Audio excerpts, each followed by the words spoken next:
Friends and viewers, today's topic is the digestive system. আজকে আমরা দেখব ডাইজেস্টিভ সিস্টেমটাকে কিভাবে আমরা সহজে বুঝতে পারি।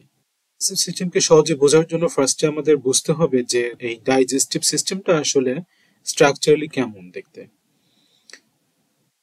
তো বোঝার সুবিধার জন্য আমি এই ফুল ডাইজেস্টিভ সিস্টেমটাকে দুটো ভাগে ভাগ করে নিচ্ছি। প্রথমটা হচ্ছে আপার ডাইজেস্টিভ সিস্টেম আর দ্বিতীয়টি হচ্ছে লোয়ার ডাইজেস্টিভ সিস্টেম।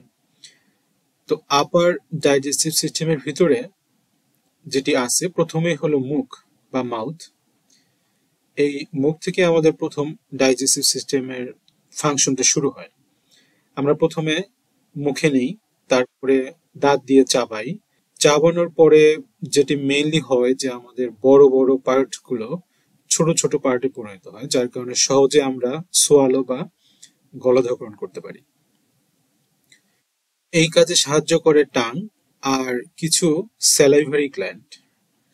মোটামুটি 3 ধরনের স্যালাইভারি গ্ল্যান্ড মেইনলি আমরা এখানে বলতে পারি। তার প্রথমটি হচ্ছে প্যারোটিড স্যালাইভারি গ্ল্যান্ড, দ্বিতীয়টি হচ্ছে সাবলিঙ্গুয়াল, তৃতীয়টি হচ্ছে সাবম্যান্ডিবুলার। তিনটার পজিশন ভিন্ন ভিন্ন জায়গায়। যেমন প্যারোটিড যে গ্ল্যান্ডটা সেটি হলো কানের পাশে থাকে এবং এটির যে নালী থাকে সেটি আমাদের inner surface of the cheek at the location of second upper molar. যেটা হচ্ছে যে সেকেন্ড আপার মোলার যেটা আছে ভিতর থেকে শুরু করলে ফার্স্ট মোলার, তারপরে সেকেন্ড মোলার বা সেকেন্ড টিথ। সেকেন্ড মোলারের কাছে এই ডাকটির ওপেনিং হয়, যার কারণে এখান থেকে যে স্যালাইভা তৈরি হয় সেগুলো এখানে এসে নিঃসরিত হয়। সেকেন্ড এবং থার্ডটা হচ্ছে সাবলিঙ্গুয়াল এবং সাবম্যান্ডিবুলার। এই দুটোই জিহ্বার নিচের দিকে থাকে এবং এখানে যে ডাক্ট আছে সেগুলো জিহ্বার সামনের দিকে কিংবা পিছুর দিকে থেকে স্যালাইভাগুলো বের হয়। ছোটবেলায় অনেক সময় আমরা দেখেছি যে এই প্যারোটিড গ্ল্যান্ডটা ফুলে যায় because of the viral infection. So দেখা যায় যে এই কানের এই পাশটা ফুলে গিয়েছে, এটাকে আমরা বলি তখন মামস। এগুলো নর্মালি ছোটবেলায় হয় আমাদের, কারণ ছোটবেলায় আমাদের ইমিউন সিস্টেম অত স্ট্রং থাকে না, সো ভাইরাল ইনফেকশনটা অনেক বেশি হয়। তারপরে এই খাবারটা যখন আরো নিচের দিকে আসে, এই অংশটার নাম হচ্ছে ইসোফেগাস। ইসোফেগাস আর কিছুই নয়, জাস্ট একটা পাইপের মতো অংশ, যে অংশ দিয়ে খাবারটা পাকস্থলীর দিকে আসে। স্যালাইভাতে আসলে কি থাকে? স্যালাইভাতে মেইনলি থাকে হলো বাইকার্বনেট আর কিছু এনজাইম। তার ভিতরে মেইনলি হচ্ছে স্যালাইভারি অ্যামাইলেজ। বাইকার্বনেট পিএইচ কে মেনটেন করে, কারণ পিএইচ কে মেনটেন করতে না পারলে অনেক সময় ডেন্টাল ক্যারিজ হয়, যেটা হলো যে দাঁত ক্ষয় হয়ে যেতে পারে। অনেক সময় আমরা অ্যাসিডিক অনেক খাবার খাই যেটা আমাদের দাঁতকে নষ্ট করে দিতে পারে। আর এনজাইম কল স্যালাইভারি অ্যামাইলেজ, এই স্যালাইভারি অ্যামাইলেজটা হচ্ছে যেটা আসলে স্টার্চকে ভাঙে।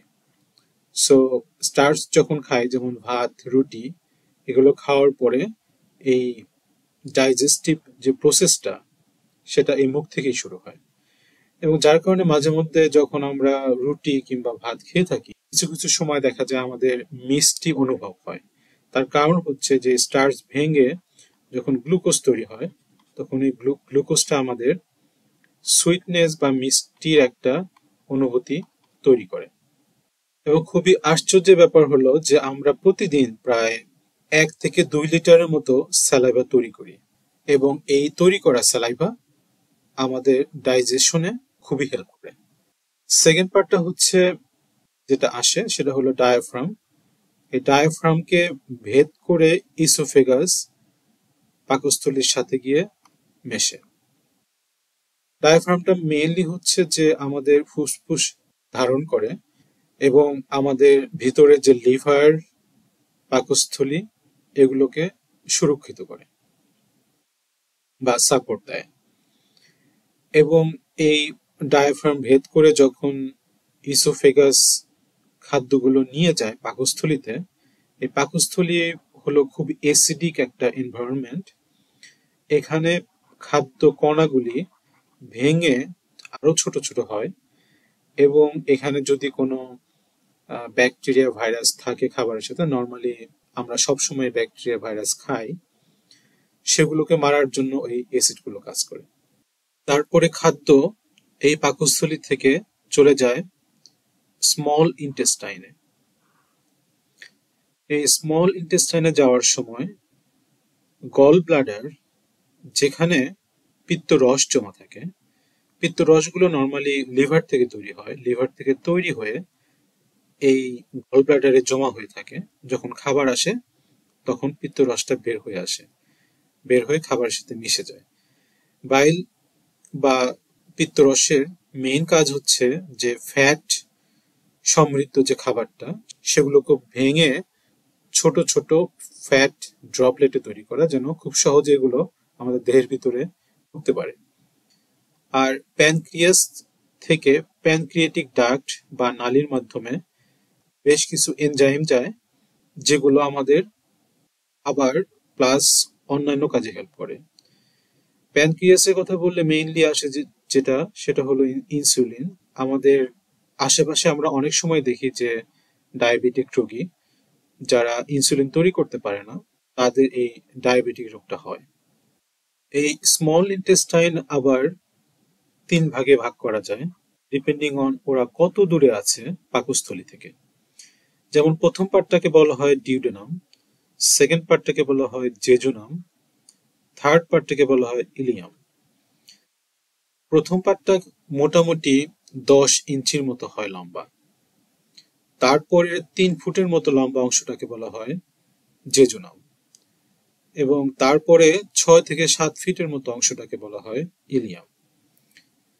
এগুলো ভাগ করার মেইন কারণ হচ্ছে যে আমাদের খাবার যখন এই নালী দিয়ে যায়, এর বিভিন্ন ধরনের ডাইজেশন প্লাস অ্যাবজর্পশন হওয়াটা এই বিভিন্ন অংশের উপর ডিপেন্ড করে, সেই কারণে এগুলোকে ভাগ করা হয়েছে। তারপরের অংশটা যদি আমি বলি, তারপরের অংশটার নাম হচ্ছে অ্যাপেন্ডিক্স। এটাকে ভার্মিফর্ম অ্যাপেন্ডিক্সও বলা হয়। ভার্মিফর্ম হচ্ছে দেখতে অনেকটা পোকার মতো, এই কারণে ভার্মিফর্ম বলা হয়। এবং তারপরের অংশটা হচ্ছে লার্জ ইন্টেস্টাইন। লার্জ ইন্টেস্টাইনকেও 3 ভাগে ভাগ করা হয়। প্রথমটাকে বলা হয় অ্যাসেন্ডিং কোলন, দ্বিতীয়টাকে বলা হয় ট্রান্সভার্স কোলন, তৃতীয়টাকে বলা হয় ডিসেন্ডিং কোলন। এগুলো বিভিন্ন পজিশনের উপর ডিপেন্ড করে ভাগ করা হয়েছে, কারণ খাবারগুলো প্রথমে যায় এই অ্যাসেন্ডিং কোলনে, তারপরে ট্রান্সভার্স কোলন হয়ে তারপরে ডিসেন্ডিং কোলনে যায়। ডিসেন্ডিং কোলনে যাওয়ার পরে যে অংশটা থাকে সেটাকে বলে সিগময়েড কোলন, কারণ দেখতে অনেকটা সিগমার মতো, এই কারণে। তার পরের অংশটাকে বলা হয় রেকটাম, এবং তারপরের অংশটাকে বলা হয় অ্যানাল ক্যানেল, যেখান দিয়ে আসলে মলটা অ্যানাসের দিকে যায় বা পায়ুপথের দিকে যায়। এই হলো টোটাল মুখ থেকে একদম অ্যানাস পর্যন্ত বা পায়ুপথ পর্যন্ত ফুল ডাইজেস্টিভ সিস্টেম। আমি এখানে সংক্ষেপে মোটামুটি ফাংশন বলার চেষ্টা করেছি। Stay tuned with my video. Thanks for watching.